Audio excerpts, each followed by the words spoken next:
कि सबके जहन में नौकरी पेशा जो लोग हैं वो लोग सवाल पूछ रहे हैं कि क्या हर फाइनेंशियल ईयर में इसको बदला भी जा सकता है? इस तरह के भी ऑप्शन है क्या हमारे पास? वेद सर, नहीं, बिजनेसमैन को नहीं बदलने का ऑप्शन होगा। देखिए, हाँ। अगर आप ये किराना की शॉप चला रहे हैं, आपकी इनकम 5 से 7 लाख रुपए है, तो इससे बढ़िया मौका नहीं है, आप इस स्कीम को ऑप्ट कर लीजिए। और क्योंकि अगर इस स्कीम को ऑप्ट करने के बाद भी अगर आपकी इनकम बढ़ जाती है, कल को मैं कह रहा हूं 10 लाख हो जाएगी आपकी, तो आप तब भी 10% के स्लैब में रहेंगे। और आपको जो निवेश करने की प्रेशर रहता है वो आपको प्रेशर नहीं रहेगा किसी भी तरह का। और आपकी 15 लाख रुपए की होगी तो आप 15% के स्लैब में तब भी आपको बेनिफिट लगा रहेगा। 12 से 15 में जाएंगे तो 20 पर। तो ये मान के चलिए कि मैंने अभी जो मेरा अर्थमेटिक ये डिक्लेयर कह रहा है कि इस नई स्कीम को इस तरह से बना दिया गया है कि बाय एंड लार्ज सभी टैक्स पेयर को नई स्कीम में ही बेनिफिट नजर आएगा, क्योंकि जो टैक्स के स्लैब है, एक्सेप्ट जो 7 से 8-9 वाले बीच में छोटा सा स्लैब है जहां थोड़ा बहुत चेंज आ सकता है, ठीक है। और सैलरीड क्लास को तो ईयर टू ईयर ऑप्शन है, लेकिन आपको ऑप्शन एक ही बार मिलेगा। लेकिन एक और जो बिजनेसमैन को सबसे बड़ी छूट मिली है, एमएसएमई के नाम की जो छूट आई है, वो भी आपको ध्यान में रखने वाली बात है। अगर आज की डेट में एमएसएमई की कोई पेमेंट आउटस्टैंडिंग है किसी कंपनी पे, किसी और पे, उसको छूट डिडक्शन तब मिलेगी जब वो आपकी पेमेंट कर दे।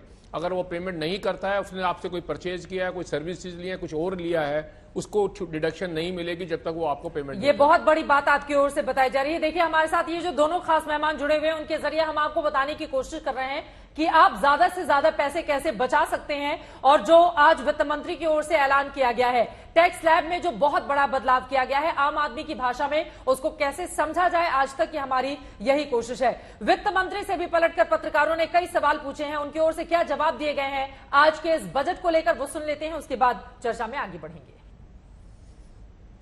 New taxation regime that we brought in for direct taxation 2-3 years ago has now got greater incentives, greater attraction, so that people can unhesitatingly move from the old to the new.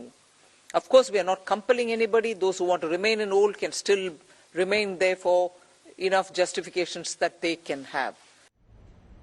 वित्त मंत्री निर्मला सीतारमण को आप सुन रहे थे। वैसे थोड़ा पुराना अगर हम जाए, 1949 का आप वो वक्त भी हिंदुस्तान ने देखा है जब 10,000 रुपए पर सिर्फ 4 पैसे टैक्स देने होते थे, और आज कहां से कहां हम आ चुके हैं। और यकीनन टैक्स के जरिए, क्योंकि आम जनता, खासतौर से नौकरी पेशा या जिन लोगों की आमदनी, जैसा कि सब बता रहे थे, 7-7.5 लाख रुपए के आसपास है, वो लोग किस तरह की उम्मीदें कर रहे थे। लेकिन क्या इस दायरे को और थोड़ा विस्तार दिया जा सकता था, या फिर चूंकि ज्यादातर टैक्स पेयर इसी से आते हैं और उनको राहत देकर चुनावी जीत हासिल करने की ये कोशिश? एक चित्रा जी, देखिए, बजट में एक ऐसी चीज है, जनता की उम्मीदें इतनी होती हैं जिसे हम कहते हैं दिल मांगे मोर, कितना भी दे दीजिए आपका मन नहीं भरने वाला। हाँ, बिल्कुल। तो वित्त मंत्री जी ने अभी 7 लाख दे दिए, अगर वो 10 लाख कहते तो भी मेरा दिल कहता कि 12 क्यों नहीं दिए। तो विपक्षी दलों की ओर से कहा जा रहा है ये महंगाई बढ़ाने वाला बजट है। नहीं, देखिए, महंगाई बढ़ाने वाला बजट नहीं है। मैं इसको दूसरी बात कहता हूँ।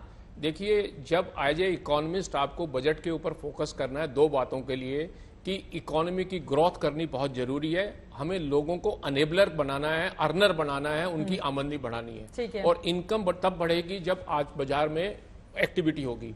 मैं आपको दूसरा एग्जांपल दे रहा हूं, जो आज की डेट में इन जो टैक्स पेयर को छूट दी गई है ये नए स्लैब के अंदर, ये मान के चलिए कि ये जो टैक्स स्लैब है, इनके हाथ में कितनी सेविंग आएगी। अब एक साधारण टैक्स पेयर जो 10 लाख रुपए की इनकम दिखाता था, वो 4 लाख रुपए की सेविंग में लेके करता था, 1.5 लाख रुपए एटीसी में लेके जाता था, 50,000 रुपए मेडिकल के लिए देता था, 2 लाख रुपए हाउसिंग लोन के इंटरेस्ट देता था, 6 लाख रुपए बचते थे, उसके ऊपर 10-15 हजार रुपए टैक्स देके 5.5 लाख रुपए उसके हाथ में आते थे। तो आज की डेट में उसको कुछ नहीं करना, 10 लाख रुपए के ऊपर उसको कितना टैक्स पड़ने वाला है, उसको टोटल टैक्स पड़ने वाला है 10 लाख रुपए का और 35,000 रुपए का। अब 35,000 रुपए के टैक्स देने के बाद, 50,000 रुपए टैक्स देने के बाद, उसके पास 9.5 लाख रुपए उसके हाथ में आते हैं, और जो पहले 5.5 आते थे अब 9.5 लाख आते हैं, 4 लाख पैसे उसके हाथ में आएंगे। और कितने टैक्स पेयर हैं? 4 करोड़ भी मान के चलता हूं, सॉरी 1 करोड़ भी इसमें से लोग के मान के चलता हूं, तो आपके पास 4 लाख करोड़ रुपए के बाजार में आपके पास परचेजिंग पावर बढ़ गई। और उस परचेजिंग पावर से वो बाजार में परचेज करेगा तो जिस दुकानदार से, जिस फैक्ट्री से माल खरीदेगा, उसकी प्रोडक्शन बढ़ेगी, उसके यहाँ इनकम बढ़ेगी, उसके एम्प्लॉयमेंट बढ़ेगी, जिनके यहाँ एम्प्लॉयमेंट बढ़ेगी उनकी फिर परचेजिंग पावर बढ़ेगी, वो बाजार में फिर करेंगे। तो इकोनॉमी को जो जीडीपी की ग्रोथ है वो इसी से आती है।